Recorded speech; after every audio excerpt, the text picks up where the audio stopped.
ओम ब्रह्म परम ब्रह्म कूलमालिक राधास्वामी दयालुଙ୍କ ଚରଣରେ ମୋର କୋଟି କୋଟି ପ୍ରଣାମ। ଶ୍ରୀ ଶ୍ରୀ ଲକ୍ଷ୍ମୀ ମାଙ୍କ ଚରଣରେ ମୋର କୋଟି କୋଟି ପ୍ରଣାମ। ଶ୍ରୀ ଶ୍ରୀ ବଡ଼ଦାଦାଙ୍କ ଚରଣରେ ମୋର କୋଟି କୋଟି ପ୍ରଣାମ। ଆଜିର ଆଚାର୍ଯ୍ୟ ଠାକୁର ପରିବାର ସମସ୍ତଙ୍କ ଚରଣରେ ମୋର କୋଟି କୋଟି ପ୍ରଣାମ। ମୋର ଏହି ୟୁଟ୍ୟୁବରେ ଶୁଣୁଥିବା ନାରୀର ନୀତି ସମସ୍ତ ଗୁରୁ ଭାଇ ମା ମାନଙ୍କୁ ସମସ୍ତଙ୍କୁ ମୋର ଅନ୍ତରର ଜୟଗୁରୁ। ଠାକୁରଙ୍କ କୃପାରୁ ସମସ୍ତେ ଭଲରେ ଥିବେ ବୋଲି ମୋର ଆଶା ଓ ବିଶ୍ୱାସ। ଆଜି ମୁଁ ନାରୀର ନୀତିର 137 ବାଣୀ ଆପଣମାନଙ୍କ ଆଗରେ ତୋଳି ଧରିବି। ତା ପୂର୍ବରୁ ଠାକୁରଙ୍କର କିଛି କଥା କହି ମୁଁ ଆପଣମାନଙ୍କୁ ନାରୀର ନୀତି ଶୁଣାଇବି। ଯେଉଁମାନେ ସବସ୍କ୍ରାଇବ୍ କରିନାହାନ୍ତି ପ୍ଲିଜ୍ ସବସ୍କ୍ରାଇବ୍ କରିଦିଅନ୍ତୁ।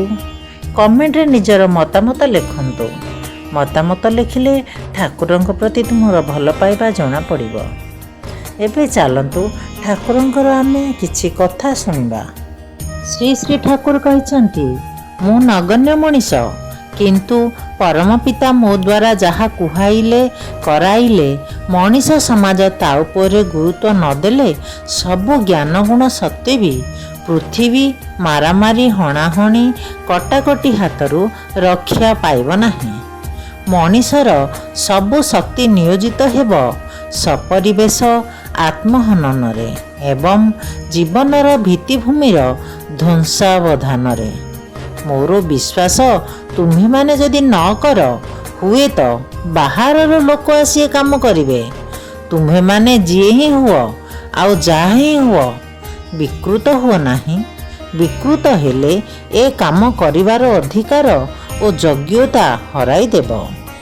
କାମିନୀ କାଞ୍ଚନାସକ୍ତ କେତେ ଗୁଡ଼ିଏ ବାଜେ ଲୋକ ତୁମ୍ଭମାନଙ୍କ ପାଖରେ ଭିଡ଼ ଜମାଇବେ ଏବଂ ଆତ୍ମସ୍ୱାର୍ଥ ପାଇଁ ପରସ୍ପର ଶାଗୁଣାଙ୍କ ପରି କାମୁଡ଼ା କାମୁଡ଼ି କରିବେ। ସତ୍ସଙ୍ଗରେ ଦିନେ ବର୍ଷାର ଜଳ ପରି ଟଙ୍କାର ବର୍ଷା ହେବ। ସେହି ଦିନ ହିଁ ସତ୍ସଙ୍ଗର ବିପଦର ଦିନ। ଖୁବ୍ କମ୍ ଲୋକ ହିଁ ଐଶ୍ୱର୍ଯ୍ୟ ଓ କ୍ଷମତାରେ ମସ୍ତିଷ୍କ ଠିକ୍ ଥାଏ। ଯିଏ ମନେ କରେ ଐଶ୍ୱର୍ଯ୍ୟ ଓ ଶକ୍ତି ପରମ ପିତାଙ୍କର, ସେ ହିଁ ମାଲିକ। ମୁଁ ଏହାର ଜଗୁଆଳି ମାତ୍ର। କାଳିମା ଗୃହରେ ଥିବା ସତ୍ତ୍ୱେ ବି ସେମାନଙ୍କର ଦେହରେ କାଳି ଲାଗେ ନାହିଁ, ନହେଲେ ମୁସ୍କିଲ ଅଛି। ଜୟ ଗୁରୁ। ଶୁଣିଲେ ତ ବହୁତ ସୁନ୍ଦର କଥା ଠାକୁର କହିଛନ୍ତି। ଚାଲନ୍ତୁ ଏବେ ଆମେ ଶ୍ରୀ ଶ୍ରୀ ଠାକୁରଙ୍କ ଶ୍ରୀମୁଖ ନିଃସୃତ ନାରୀର ନୀତିର 137 ବାଣୀ ଶୁଣିବା। ନାରୀର ନୀତି 137 ବାଣୀ। ମିଥ୍ୟାରେ। ଆଉ ଗୋଟିଏ ଜାନୁଆର ଅଛି, ତାହା ପ୍ରାୟ ଛାରପୋକ ପରି। ସେଇଟି ମିଥ୍ୟା କଥା। ଏହା ଥରେ ସ୍ପର୍ଶ କଲେ ଯଦି ଟିକିଏ ପ୍ରଶୟ ପାଏ ଝାଙ୍କେ ଝାଙ୍କେ ବଢ଼ିଯିବ। ସେତେବେଳେ ଲୋକେ ତୁମ ନିକଟକୁ ଆସିବାକୁ ମଧ୍ୟ ଭୟ ପାଇବେ, ବିଶ୍ୱାସ କରିବେ ନାହିଁ। ଚରିତ୍ରଟି ଜର୍ଜରିତ ହୋଇ କଳା ଜ୍ୱରର ରୋଗୀ ପରି ଏକଦମ ସର୍ବନାଶକୁ ଆଲିଙ୍ଗନ କରିବ। ଏହାର ଗୋଟିଏ ଉତ୍ତମ ଔଷଧ ଏପରି କଥା ଅଭ୍ୟାସ କରିବା ଯାହା ମଣିଷର କୌଣସି ପ୍ରକାରର ଅମଙ୍ଗଳ ନ ଆଣିପାରେ, ଅହିତ ନ ଘଟାଇପାରେ।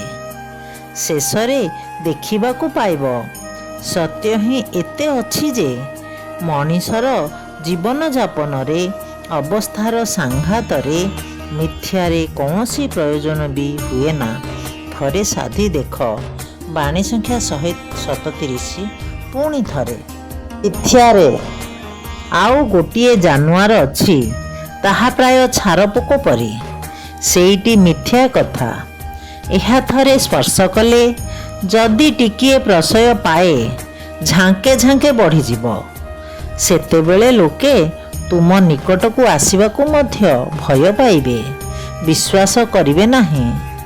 ଚରିତ୍ରଟି ଜର୍ଜରିତ ହୋଇ କଳା ଜ୍ୱରର ରୋଗୀ ପରି ଏକଦମ ସର୍ବନାଶକୁ ଆଲିଙ୍ଗନ କରିବ। ଏହାର ଗୋଟିଏ ଉତ୍ତମ ଔଷଧ ଏପରି କଥା ଅଭ୍ୟାସ କରିବା ଯାହା ମଣିଷର କୌଣସି ପ୍ରକାରର ଅମଙ୍ଗଳ ନ ଆଣିପାରେ, ଅହିତ ନ ଘଟାଇପାରେ। ଶେଷରେ ଦେଖିବାକୁ ପାଇବ ସତ୍ୟ ହିଁ ଏତେ ଅଛି ଯେ ମଣିଷର ଜୀବନଯାପନରେ ଅବସ୍ଥାର ସାଂଘାତରେ ମିଥ୍ୟାରେ କୌଣସି ପ୍ରୟୋଜନ ବି ହୁଏ ନା। ଥରେ ସାଧି ଦେଖ। ବାଣୀ ସଂଖ୍ୟା 137। ଜୟ ଗୁରୁ।